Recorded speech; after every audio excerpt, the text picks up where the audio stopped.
Welcome to the show sir. आज आपके ही गांव में। तो सर मैं आपको पूछना चाहता हूं कि आपकी एग्रीकल्चर के बारे में क्या राय है। जहाँ पर सबसे ज़्यादा रिस्पेक्ट मिलता है और देना चाहिए वो है फार्मर। और अगर मैं वहाँ से स्टार्ट करूँ तो हम लोग जो भी चीज़ घर पे खाते हैं उसका ओरिजिन तो हम लोगों को फार्मिंग से ही करना पड़ता है। तो मैं बोलूँगा कि अगर दुनिया में एक चीज़ जो लाइफ टाइम चलेगा, जिसके ऊपर हम लोग भरोसा कर सकते हैं, जिसके ऊपर हम लोग कुछ नया कर सकते हैं, वो है फार्मिंग। और which is currently ignored bye young population. जो नया जनरेशन है उसके लिए फार्मिंग ये कभी आइसोलेटेड पार्ट हुआ है। लेकिन मैं बोलूँगा कि अगर भविष्य में अगर कुछ अपकमिंग अपॉर्चुनिटीज़ के बारे में बात करेंगे तो सबसे ज़्यादा अपॉर्चुनिटीज़ फार्मिंग में है। लेकिन उसके लिए हम लोगों को मैं बोलूँगा कि उससे अटैच होना पड़ेगा, वो समझना पड़ेगा, वो सॉइल के बारे में हम लोगों को रिस्पेक्ट लाना पड़ेगा और ग्राउंड पे उतरना पड़ेगा। तो हम लोग जो बात करते हैं कि इधर ऐसा हो गया, इधर ऐसा हो गया, इधर ऐसा हो गया, लेकिन वो फार्मर उसके पीछे क्या मेहनत करता है। हम लोग एक डिश लेते हैं होटल में या घर पे और उसमें से कुछ पार्ट फेंक देते हैं, लेकिन हम लोग ये नहीं सोचते कि ये अपने प्लेट तक आने के लिए कम से कम 3-4-6 महीना लगा हुआ है। इसके पीछे इतने लोगों का पसीना उसके लिए गया हुआ है और फिर जाके ये हम लोग जो एक फैंटास्टिक डिश खा रहे हैं। तो मैं बोलूँगा कि जितने लोग हम लोग दुनिया में सर्वाइव कर रहे हैं, सब लोगों को एटलीस्ट फार्मर के बारे में थोड़ा इन्फॉर्मेशन रखना चाहिए। इनफैक्ट फार्मिंग ये अपना नेसेसिटी है, उसके ऊपर थोड़ा सा इंटरेस्ट डेवलप करना चाहिए, क्योंकि अगर भविष्य में कुछ करने का है तो हम लोगों को फार्मिंग में मैं बोलूँगा कि जैसा अभी थोड़े टाइम पहले बोला कि एक बड़ा अपॉर्चुनिटी है, लेकिन उसको पहले समझना पड़ेगा। एग्जैक्टली। यस। वैसे भी देखा जाए तो हम इंडियंस का रूट एग्रीकल्चर से ही है। यस। सबसे ज़्यादा अगर हम पिछले कुछ दशकों में देखें तो हम ग्रो हुए हैं आज की डेट में एग्रीकल्चर से स्टेप बाय स्टेप। करेक्ट। मैंने आपका भी अभी फील्ड देखा, आपका भी खेत देखा, बहुत अच्छा लगा। आप जैसे मैनेजमेंट कर रहे हो तो वही सेम चीज़ में हम में से बहुत लोगों की गांव में थोड़ी बहुत ज़मीन होती है और सिटी में हम इसके लिए आते हैं ताकि हमें अच्छी जॉब या कुछ बिजनेस की वजह से हमें सिटी में आते। यस। तो सर आप जैसे मैनेजमेंट कर रहे हो, वैसे एक आम आदमी को इस चीज़ में एडिशनल इनकम मिल सकता है क्या? यस 100%। एक्चुअली जैसा मैंने बोला कि फार्मिंग वाले पार्ट में पेशेंस बहुत ज़रूरी है। दूसरा चीज़ कि आप इसमें क्या भविष्य देख रहे हो, दैट इज़ इम्पोर्टेंट। कि अभी हम लोग ने देखा कि मैंने कोकोनट प्लांट्स लगाया हुआ है जो 3-3.5 साल पहले लगाया, और उसके लिए अभी उसका प्रोडक्ट चालू हुआ है, मतलब छोटे छोटे कोकोनट्स आने का चालू हुआ है, शुभारंभ चालू हुआ है। लेकिन मैं बोल रहा हूँ कि ये आज इतना बड़ा ट्री दिख रहा है, अगर 3-4 साल पहले देखेंगे तो ये बहुत छोटा था। तो अगर ये इतना पेशेंस हम लोग रखते हैं और हम लोग सोचते हैं कि मुझे 15 साल के बाद में यहाँ से कुछ मिलने वाला है, उसके लिए मुझे आज कुछ करने का है, तो सबसे पहले मैं बोलूँगा कि तुम लोग ये डिसाइड करो कि कंपनी में काम करने वाले हो तो कंपनी अपने नाम पे होगा क्या कभी। तो अगर कंपनी अपने नाम पे नहीं होने वाला है तो मैं बोलूँगा फार्मिंग के बारे में वो ओपिनियन रखने की ज़रूरत नहीं, फार्मिंग तो ऑलरेडी अपने नाम पे ही है। तो जो चीज़ का हम लोग खुद मालिक है, जो चीज़ में हम लोग अपने राइट्स यूज़ कर सकते हैं, यहाँ पर डिसीजन हम लोग खुद ले सकते हैं। कंपनी में तो हम लोगों को रूल्स फॉलो करने का, यहाँ पर हम लोगों को अपना डिसीजंस यूज़ करने का। और ये डिसीजंस अगर हम लोग अपने लिए, अपने फ्यूचर के लिए ले रहे हैं, मैं बोलूँगा कि कोई प्राइवेट फर्म में काम कर रहा है, कोई गवर्नमेंट में काम कर रहा है, उनका एक छोटा सा पार्ट इसके लिए 100% रखना चाहिए कि मैं फ्यूचर में ये फार्मिंग वाले पार्ट से, जो अपना धरती माता हम लोग बोलते हैं, वहाँ से हम लोगों को 100% कुछ ना कुछ मिलेगा। लेकिन उसके लिए सिलेक्शन इम्पोर्टेंट है। सिर्फ आजकल क्या होता है कि मैं ये प्लांट लगाऊंगा मुझे इतना प्रॉफिट मिलेगा, मैं ये प्लांट लगाऊंगा मुझे इतना प्रॉफिट मिलेगा। अभी मैंने जो टी वुड लगाया है, मैंने 15 साल का सोचा है, 15 साल के बाद में वहाँ पर कुछ मिलेगा। जो कोकोनट ट्रीज़ लगाया है, मैं सोच रहा हूँ कि 5-10 साल के बाद में वहाँ पर कुछ स्टार्ट होगा। और मैं बोल रहा हूँ कि वहाँ पर जो भी मिलेगा वो मुझे मैं बोलूँगा कि एक्स्ट्रा इनकम के जैसा ही हुआ। मतलब जब भी मैं रिटायर हो जाऊँगा उस टाइम जो कोकोनट्स मिलेंगे मुझे, तो उसके लिए तो मुझे ज़्यादा कुछ मेहनत नहीं करने का है, मैन्योर्स डालने का है, पानी डालने का है, बस उसके अलावा दूसरा कुछ काम नहीं है। लेकिन मैं यस और 100% बोलूँगा कि रिटायरमेंट मुझे जो कंपनी से मिलेगा उससे ज़्यादा मुझे यहाँ पर मिलेगा। दूसरा चीज़ ये है कि अगर हम लोग उसमें कुछ डेवलपमेंट करते रहेंगे तो ऑटोमेटिकली उसका वैल्यू बढ़ता रहेगा। अगर बंजर ज़मीन है या कुछ वहाँ पर कुछ कोई कर नहीं रहा है, मैं बोलूँगा कि वहाँ पर कुछ स्टार्ट करना चाहिए, वहाँ पर एटलीस्ट प्लांटेशन स्टार्ट करना चाहिए, उसका बाउंड्री फिक्स करना चाहिए और फिर मैंगो हो गया या कोकोनट हो गया या जो भी वो एनवायरनमेंट में सूटेबल है वो चालू करना चाहिए। लेकिन मैं बोलूँगा कि जो भी यहाँ पर इन्वॉल्व होने वाले उनका प्रोडक्ट फिक्स होना चाहिए कि मुझे क्या करने का है और कितने टाइम के बाद में मुझे मिलना चाहिए, ये भी पहला डिसाइड करो। तो क्या होता है कि एक साल में हम लोग सोचते हैं अरे अभी तक नहीं आया, 2 साल अभी तक नहीं आया, 3 साल में you have to wait for few years. तो कुछ क्रॉप्स ऐसे हैं जो इमीडिएटली उसमें आउटपुट मिलता है, लेकिन it is again dependent on market scenario कि उसका भाव क्या मिलेगा क्या नहीं मिलेगा। लेकिन अगर हम लोग वो साइड बिजनेस या साइड इनकम के लिए सोच रहे हैं, अगर हम लोग उसको 100% टाइम नहीं दे रहे, 10% 15% टाइम खाली दे रहे हम लोग, तो 10% 15% वो हम लोगों को 10-15 साल के बाद मिलेगा तो भी चलेगा। लेकिन मैं बोलूँगा कि ओनरशिप पूरा अपना है, अपन उसके मालिक है, तो हम लोग वहाँ पर एक्सपेरिमेंट करके कुछ भी कर सकते हैं। इतना सारा अभी सुपर मार्केट्स हो गए, मॉल्स हो गए, जो भी ऑनलाइन डिलीवरी वाले लोग हो गए, तो वहाँ पर जो सप्लाई चाहिए वो यहाँ से फार्मर कर सकता है, लेकिन क्या रिक्वायर्ड है वो समझने में उसको टाइम लगता है। और मैं बोलूँगा कि ये 1-2 साल तो समझने में जाएगा, लेकिन this is for life time, generation to generation वो चलता रहेगा। तो 100% वहाँ पर साइड इनकम है, लेकिन पहला हमें ये सोचना पड़ेगा कि मुझे क्या करने का है। यस, थोड़ा तो प्लानिंग होना चाहिए, थोड़ा तो ग्राउंड पे उतरना ही चाहिए, मालूम रहना चाहिए, नहीं तो फिर आपको कैसा पता चलेगा। अगर कोई वहाँ पर अपना काम कर रहा है और अगर वो कोई कुछ रीज़न की वजह से अगर वो नहीं आ रहा है, तो उस टाइम पे अपने को वहाँ पर खड़ा रहना पड़ता है। हम लोग सब कुछ ऊपर से ऐसा सैटेलाइट से नहीं देख सकते, हम लोगों को ज़मीन पे आना पड़ेगा। और मैनेजमेंट ऐसा कुछ खास ज़रूरत नहीं है, खाली वहाँ पर जो काम करने वाले लोग हैं उनको हम लोगों को राइट टाइम पे राइट चीज़ करने को बोलना चाहिए। फार्मिंग में अगर टाइम पे चीज़ नहीं होता है तो जो हम लोग ने डाला है उसका आधा भी मिलने का मुश्किल है।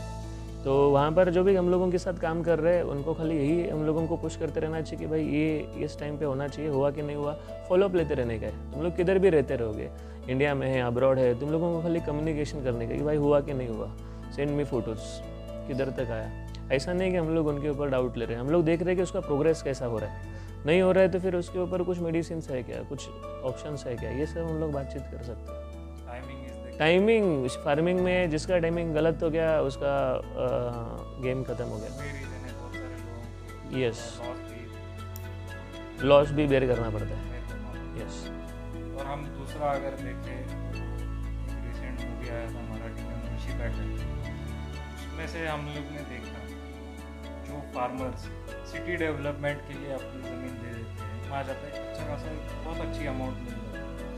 तो ये चीज़ अगर आपको पैसे आ भी रहे हैं तो ये चीज़ बराबर है, या फिर अपनी ज़मीन अपने फ्यूचर के लिए अपने नेक्स्ट जनरेशन के लिए रखनी चाहिए? आपका क्या ओपिनियन? मैं तो बोलूँगा कि जो ज़मीन है वो तो बढ़ नहीं रही है।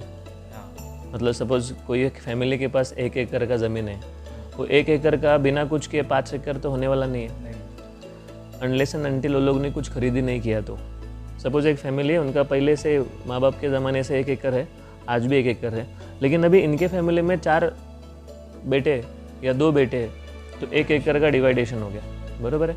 अभी वापस इनका जनरेशन बढ़ेगा, फिर डिवाइडेशन हो गया, तो 1 एकड़ जो इंसान के पास था अभी वो कुछ स्क्वायर फुट में आ जाएगा।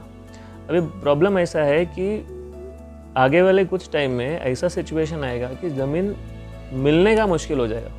मैं बोलता हूँ कि लोग गोल्ड में इन्वेस्ट करते हैं, लोग शेयर मार्केट में इन्वेस्ट करते हैं, म्यूचुअल फंड में इन्वेस्ट करते हैं। एक जगह ऐसा है कि जो तुम लोगों को 200% प्रॉफिट में लेके जाएगा, वो है फार्मिंग या तुम लोग लैंड बोल सकते हो, ज़मीन बोल सकते हो। तो यहाँ पर तुम लोगों को बाय बाई डिफ़ॉल्ट 5-10 साल के अंदर तुम लोगों को उसका डबल अमाउंट मिलेगा। तो मुझे ऐसा बोलने का कि चलो ठीक है, दूसरे का ज़मीन लेने का वो तो बाद वाला बात है, अपना खुद का ज़मीन अगर हम लोग अपनी लाइफ में बचा सकते हैं तो इससे बड़ा कुछ काम नहीं है। मैं बोलूँगा कि अपने अपने एपेटाइट के हिसाब से हम लोग संभालना चाहिए। मैं नहीं बोलूँगा कि अपना छोड़ के दूसरे का लो। कोई अगर कोई ज़मीन बेच रहा है तो उसका कुछ रीज़न रहेगा, कुछ मजबूरी रहेगा या उसको कुछ अलग थॉट्स रहेगा, लेकिन मैं बोलूँगा कि जो अपने पास धरती माता है, जो अपना ज़मीन है, वैसा तो वो किसी का भी नहीं है। मैं बोलूँगा हाँ, हम लोग वहाँ पर भाड़े से रहते हैं, भले अपने नाम पे आज वो कागज़ हुआ है, वो कागज़ कल किसी दूसरे के नाम पे होने वाला है, लेकिन आज हम लोग उसके ऊपर अपना हक दिखा रहे हैं। लेकिन वो जो भी हम लोगों का 1 एकड़ है, 10 गुंठा है, 1 गुंठा है, जो भी है वो अपना लाइफ टाइम रहना चाहिए। वो अपना एग्जिस्टेंस बताता है, तब तक हम लोग जिंदा है तब तक, and it is carry on generation to generation. तो मेरा सब लोगों को रिक्वेस्ट है कि कीप इन माइंड, जितने लोग ये धरती पे अपना किधर तो एक छोटा ऐसा जगह होना चाहिए जिधर हम लोग सुकून से रह सकते हैं। यस, और कंफर्म कि यहाँ पर मैं गार्डनिंग कर रहा हूँ, यहाँ पर मैं बैठ रहा हूँ, यहाँ पर मैंने मैंगो ट्री लगाया, वो मैंगो का मैं मैंगो खा रहा हूँ, कितना प्लेजेंट वाला बात है। हम लोग जाते हैं इधर उधर गार्डन में एंजॉय करने के लिए, लेकिन वो गार्डन में हम लोगों को एक टाइम के बाद में भगा देते हैं, बंद हो गया। तो ये ऐसा गार्डन है, ये ऐसा अपना लक्ष्मी है जहाँ पर हम लोग अगर फोकस करते, हम लोग उसको रखते भी है तो भी उसका हम लोगों को भाव मिलते रहेगा। मैं बोलूँगा कि कुछ टाइम पहले लोगों के पास उतना नॉलेज नहीं था या सिचुएशन ख़राब था, तो कुछ लोग अपना ज़मीन बेच चुके हैं। लेकिन जो भी जिनके पास भी है, मैं बोलूँगा you try to save that ज़मीन, और वो अपने जनरेशन में आगे कैरी फॉरवर्ड होना चाहिए, ऐसा मैं बोलूँगा। नहीं, फ्यूचर स्कोप क्या है टेक्नोलॉजी वाइज भी और प्रोडक्टिविटी वाइज भी? एक सिंपल सा बात क्या है कि अभी जो भी जनरेशन वाला पार्ट हम लोग बातचीत कर चुके हैं, उसमें हम लोग देखेंगे तो मैक्सिमम लोगों को ना हफ्ते में एक बार बाहर जाके खाने गए। ठीक है, तो एग्रीकल्चर बिजनेस में खाली गेहूँ चावल नहीं हुआ, उसमें कुछ लोग पोल्ट्री फार्म करते हैं, कुछ लोग गोट फार्म करते हैं, कुछ लोग ये बफेलो का फार्मिंग करते हैं, काऊ फार्मिंग करते हैं। तो ये जो भी प्रोडक्ट्स हम लोग डेली यूज़ करते हैं, इसमें ही फार्मर का प्रोग्रेस है, मुझे ऐसा लगता है, क्योंकि ये कमर्शियल प्रोडक्ट्स है, डे टू डे बेसिस पे लगते हैं। मैं नहीं बोलूँगा कि गेहूँ चावल नहीं करना चाहिए, वो तो नेसेसरी है ही, लेकिन अगर फार्मर को ये समझा कि एवरीडे जो हर इंसान कंज्यूम करता है, अगर उसके ऊपर ध्यान देगा तो उसको तुरंत फ़ायदा मिलेगा। डेयरी प्रोडक्ट्स हो गया, अभी मिल्क 100% रिक्वायर्ड है, या फिर आप बोल सकते हो कि अभी और एक चीज़ है कैप्सिकम हो गया, ये तुम लोगों का पिज़्ज़ा हो गया, या जो भी जंक फूड हो गया, वहाँ पर इतना सारा रिक्वायरमेंट है। लेकिन प्रॉब्लम ऐसा होता है कि फार्मिंग में अगर ट्रेडिशनल मेथड से करेंगे, जो पुराने ज़माने में गेहूँ हो गया, फिर चावल हो गया, फिर बाजरी हो गया, या फिर ऐसा कुछ, तो वो डिपेंड करता है कि मार्केट पे उस टाइम अगर उसका भाव रहेगा तो उसको फ़ायदा होगा, अगर भाव नहीं रहेगा तो फिर वो नुकसान में जाएगा। तो मैं बोलूँगा कि उसमें फ्यूचर है, उसमें फ़ायदा है, लेकिन अगर उसको कमर्शियल एस्पेक्ट देंगे तो कमर्शियल, यस।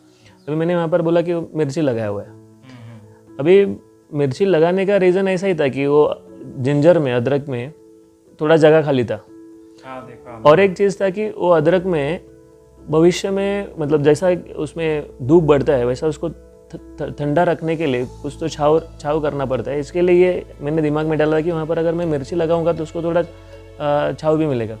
लेकिन बाद में ऐसा पता चला कि यार अभी ये मिर्ची का भी भाव बढ़ रहा है। तो दिसंबर के टाइम पे, जब 31 दिसंबर था, तो सब जगह पे पार्टी बिल्टी, यहाँ पर मिर्ची का इतना डिमांड था, तो शायद पर केजी हम लोगों को 45-50 रुपीज़ का भाव मिला।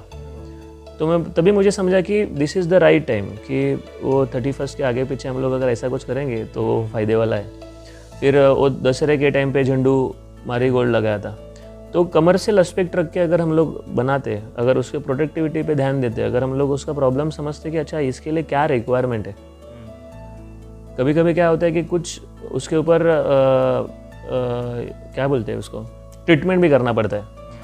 बैक्टीरियाज हो गया, पोल्यूशन हो गया, उसके वजह से कभी कभी क्रॉप जैसा चाहिए वैसा नहीं होता है, लेकिन उसके ऊपर ट्रीटमेंट अगर हम लोग टाइम पे करेंगे, अगर हम लोगों को नॉलेज नहीं है तो यहाँ बहुत सारे एग्रीकल्चर के अच्छे लोग हैं जिनसे हम लोग नॉलेज ले सकते हैं। अगर हम लोग ने वो उनका नॉलेज लिया, हम लोग ने उसको इम्प्लीमेंट करने का ट्राई किया, शायद स्टार्टिंग में थोड़ा गलती हो सकता है आगे पीछे, लेकिन अगर वो फार्मूला समझा, जैसा मैंने बोला कि 31 दिसंबर के आगे पीछे मिर्ची का भाव बढ़ रहा है, अभी ये गर्मी के टाइम पे मिर्ची का भाव बढ़ रहा है। ऑनियन के बारे में मैं बोलूँगा कि ऑनियन ऐसा चीज़ है कि आप बस संभाल के रखो, आपके पास संभाल के रखने का कैपेसिटी होना चाहिए। उसका स्टोरेज का प्रॉब्लम है, लोग निकालते लेकिन तुरंत बेचते, क्योंकि अगर उसको सही से संभाला नहीं, अगर अच्छे से स्टोर करके नहीं रखा तो ख़राब होता है। ऑनियन का भाव अगर हम लोग देखेंगे तो साल भर में कभी तो एक टाइम ऐसा था कि 50 को टच करके आता ही हो, तो बस उसको निकालने का दे देने का। लेकिन प्रॉब्लम ऐसा होता है कि फार्मर का इशू ये होता है कि उसके पास रोलिंग के लिए पैसा नहीं होता है। तो ऐसा कुछ सर्कमस्टेंसेस आता है कि जहाँ पर उसको जो भाव मिला उसमें बेचना पड़ता है और मैक्सिमम टाइम वो फिर उसको लॉस में जाता है। तो मैं बोलूँगा कि फ्यूचर वाला पार्ट, कमर्शियल एस्पेक्ट अगर दिमाग में रखेंगे कि क्या चाहिए मार्केट में, अगर ऐसा कुछ बना है, अभी मैंने देखा मेरे आजू बाजू में किधर ये ड्रैगन फ्रूट का फार्मिंग हो रहा है। अभी ड्रैगन फ्रूट अभी एक नया चीज़ आया है, लास्ट 3-4 साल से देख रहे हैं हम लोग। हाँ, जिससे इम्यूनिटी बढ़ता है। ड्रैगन फ्रूट का यहाँ पर भी फार्मिंग हो रहा है, तो पर पीस उनको कुछ 150 मिलता है, मुझे मालूम नहीं है, लेकिन मैं बोलूँगा कि वो कमर्शियल प्रोडक्ट हो गया, वो मार्केट में चाहिए। यस, तो अगर मैं बोलूँगा कि अगर कमर्शियल एस्पेक्ट रख के अगर फार्मिंग करने का चालू किया, मुझे ये चाहिए, मुझे ये सीज़न के लिए डालने का है, ये टाइमिंग पे लेके जाने का है, तो मैं बोलूँगा कि फार्मर 100% उसमें जीत सकता है। प्लस में होगा 100%। This is very unique thing. Yes, तो हम लोगों ने अभी सोचा कि हमें ऐसे कमर्शियल एस्पेक्ट से भी हम प्लानिंग कर सकते हैं, सीजन वाइज हुआ या डिमांड वाइज हुआ, मार्केट वाइज हुआ, तो वो हिसाब से हम एग्जीक्यूट कर सकते हैं। सो सर, नेक्स्ट एक किसान को डिजिटल मार्केटिंग या सोशल मीडिया के माध्यम से क्या वो एक एंटरप्रेन्योर हो सकता है? तो मैं बोलूँगा कि हम लोग अभी न्यूज़ चैनल पे या सोशल मीडिया पे देखते हैं कि एक फार्मर है जिसको कुछ भी मालूम नहीं है, ना ही उसने कुछ पढ़ाई किया है, लेकिन आज वो लोगों से प्रोडक्ट ले रहा है और मार्केट में बेच रहा है। He is like the mediator. तो मैं बोलूँगा कि एंटरप्रेन्योर बनने का है, उसको मार्केट में अपना प्रोडक्ट बेचने का है, उसके लिए खाली एक बार समझ में आना चाहिए कि वो इकोसिस्टम क्या है, मतलब किससे लेने का है, किधर पहुंचाने का है, और फिर अगर ये उसको समझता है तो मैं बोलूँगा कि वो खुद एंटरप्रेन्योर हो गया। और मैं बोलूँगा कि सबसे ज़्यादा अगर कौन प्रॉफिट कमा रहा है तो इन बिटवीन वाले लोग कमा रहे हैं। मैं बोलूँगा कि ऐसा कुछ लोग बोलते हैं कि बीच वाले लोग बहुत ज़्यादा मार्जिन खाते हैं, लेकिन वो लोग टाइमिंग पे खेलते हैं। तो उनको मालूम है कि मार्केट कभी अप होने वाला है, तो लोगों से वो माल कलेक्ट करके रखते हैं। तो उनके पास कोल्ड स्टोरेजेस का ऑप्शन होता है, उनके पास गोडाउन्स का ऑप्शन होता है, तो लोग सामान कलेक्ट करके रखते हैं। वो लार्ज क्वांटिटी में सामान कलेक्ट करने के बाद में वो लोग जब राइट टाइम आता है तभी वो बेच देते हैं। तो हर एक केजी के पीछे, हर एक क्विंटल के पीछे अगर कुछ अमाउंट भी छूटा तो उनको बहुत बड़ा मार्जिन मिलता है। मैं बोलूँगा कि फार्मर को इकोसिस्टम समझ में आना चाहिए कि मुझे ये कभी उठाने का है और कभी देने का है। जैसा मैं बोलूँगा कि सोयाबीन का बीच में भाव हो गया था पर क्विंटल 5000। जब भी लार्ज क्वांटिटी में माल निकलता है तो उसका प्राइस ऑटोमेटिकली कम होता है, लेकिन उस टाइम कुछ लोगों ने बेचा। अभी हम लोग ने अगर देखेंगे तो यहाँ पर अभी भी ऐसा खड़ा हुआ है, ऐसा ही पड़ा हुआ है। मैं बोलूँगा कि 5000 का भाव था तभी कुछ लोगों ने बेचा, तभी मुझे बोल रहे थे कि अरे तू बेचना चाहिए, अभी शायद आगे भाव बढ़ेगा नहीं बढ़ेगा। मैंने बोला कि कोई प्रॉब्लम नहीं है, रुकेंगे हम लोग, और आज का भाव है उसका 7000। तो शेयर मार्केटिंग में मैं बोलूँगा, शेयर मार्केटिंग में तो थोड़ा ज़्यादा ही रिस्क है। यहाँ पर ऐसा कुछ रिस्क नहीं है, इस साल नहीं गया अगले साल जाएगा, उसमें क्या है, खाली वो होल्डिंग कैपेसिटी होना चाहिए। और मैं बोलूँगा कि अभी यहाँ पर ये एक छोटा सा चीज़ है कि ये मैंने स्टोर करके रखा है। अभी उस टाइम अगर कोई फार्मर है, उसने 5000 का और कुछ जमा करके रखा हुआ था तो 3-4 महीने में उसका 1 क्विंटल का 2000 बढ़ गया, मतलब 5000 का डायरेक्ट 7000 हो गया। शेयर मार्केटिंग से भी ये फास्ट ग्रोथ हो गया। एट द सेम टाइम मैं बोलूँगा कि फार्मर है जिसको ये सब करने के लिए कुछ ज़्यादा स्किल्स की ज़रूरत नहीं है, खाली उसको किधर टाइम इन्वेस्ट करना पड़ेगा, जहाँ पर लोग माल इकट्ठा करते हैं, किसको देते हैं, अगर वो समझा तो he will be the next entrepreneur और वो खुद डिजिटल मार्केटिंग से यस यस। और सीधा क्या है कि अभी हर एक इंसान को व्हाट्सअप चलाने को आता है, नॉट नेसेसरी वो एजुकेटेड है नॉन एजुकेटेड है, तो वो व्हाट्सअप पे अपना प्रोडक्ट लेता है, फ़ोटो खींचता है, भेज देता है। सपोज मैंगो का है, अभी मैंगो का वहाँ पर दिख रहा है कि अरे अच्छा फ़ोटो निकाला भेज दिया, तो सामने वाला फ़ोन करता है कि भाई ये कितने में मिलता है, तो चालू हो गया ना उसका इंक्वायरी। तो हम लोग जो सोशल मीडिया पे अवेलेबल है, इसमें हम लोग कितने ज़्यादा लोगों का ग्रुप बनाते हैं, कितने लोगों के साथ हम लोग कनेक्ट रहते हैं, इसके ऊपर भी डिपेंड करता है कि मैं कितना बिजनेस कर सकता हूँ, मैं कितना अपना एग्रीकल्चर प्रोडक्ट बेच सकता हूँ। स्मार्टली स्मार्ट होना चाहिए। सोशल मीडिया पे सब लोग ही है, तो एजुकेटेड भी है नॉन एजुकेटेड भी है, सब लोग सोशल मीडिया पे। अगर सोशल मीडिया पे है तो फिर हम लोगों को अपना प्रोडक्ट अपने ग्रुप में भेजने का है। सही, अगर कोई निकालने वाला है प्रोडक्ट तो कोई लेने वाला भी है, तो वो अपने को समझ में आना चाहिए कि मुझे ये लोगों तक पहुंचाने का कैसा। साइकिल में बैठना चाहिए। साइकिल में बैठना चाहिए। यस एग्जैक्टली सर, और बहुत ही अच्छा कॉन्सेप्ट है, और यंग यूथ को हमें भी एक बहुत ही एंटरप्रेन्योरशिप के लिए ये भी एक बहुत बड़ा फील्ड है जिसमें हम अपना टाइम इन्वेस्ट कर सकते हैं, और आने वाले फ्यूचर में एक बहुत ही अच्छा सक्सेसफुल ये बिजनेस भी हो सकता है। यस सर, पर्सनली हमने अभी आपकी फील्ड तो देखी, खेती तो देखी, सो सर आप एक रफली हमें एक आइडिया दीजिए कि आप ईयरली इन सब फार्मिंग में से कितना इनकम जनरेट कर सकते हैं। मैं आज का बोलूँगा कि लास्ट मैंने स्टार्टिंग से जैसा बोला कि पहला इन्वेस्टमेंट होता है, प्लांट छोटा होता है, वो बड़ा बनने के लिए टाइम लगता है, लेकिन उसमें 100% फ़ायदा है। मैंने लास्ट 5 साल से उसमें थोड़ा इन्वेस्टमेंट किया है, और मैं ये एक्सपेक्ट कर रहा था कि मुझे 10 साल के बाद में कुछ मिलेगा, लेकिन फॉर्चुनेटली 10 साल तक जाने की ज़रूरत नहीं है। मुझे इस साल ही कुछ बेनिफिशियल यहाँ पर दिख रहा है, और मैं बोलूँगा कि इस साल अराउंड 5-6 लाख मुझे वहाँ से मिलेगा, एडिशनल मिलेगा, एक्सपीरियंस जाके मुझे उतना मिलेगा।